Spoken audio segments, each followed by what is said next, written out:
Give us a couple like email tips or tricks that you're willing to give away to my followers. Yeah, I mean, because by the way, as a side hustle, this is not Joel's main business. He can easily make, with his email marketing and doing affiliate, hundreds and hundreds of thousands of dollars passively. Yeah. Every single month. Fortunately, I used to be kind of a guy who was obsessed with doing everything until I learned finally that other people are capable. You don't have to do everything in your business. So in my email business, I pop back in there every once in a while to do some really ninja stuff on reactivation, but like if I want to just chill, I have a guy who runs the day-to-day. One team member? Yeah, one guy who runs the bulk of everything. And then I have a couple other team members, customer service. And then I have one other guy who's my data analyst who helps slice and dice all the data from our media buys and all that so that we can, I'm obsessed with scale. Scale is always been, how do I rinse and repeat and just get more and more coming in all the time?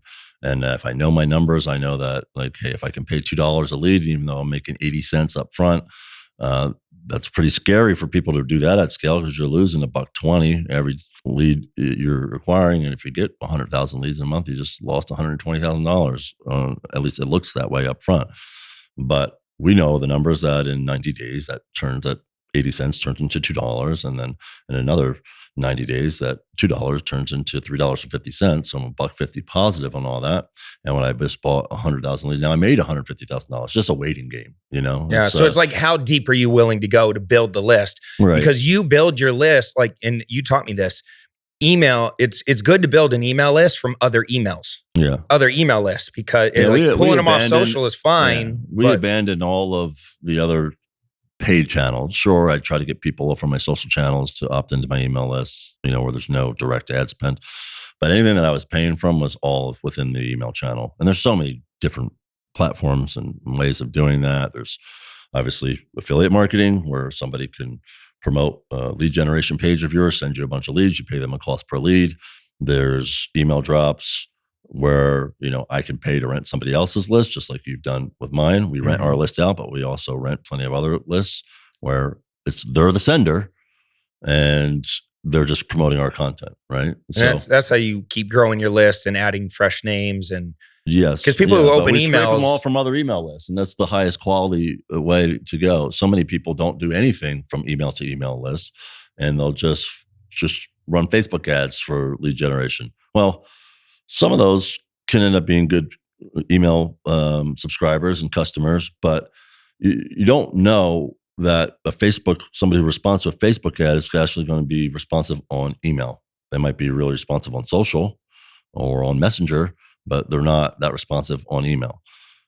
I know 100% of the time that if I'm scraping from somebody else's email list, meaning an email list is promoting one of my opt-in pages, one of my lead generation pages, and they're clicking on somebody else's email, then they're coming to my landing page and putting that same email address that they just opened and clicked on a link.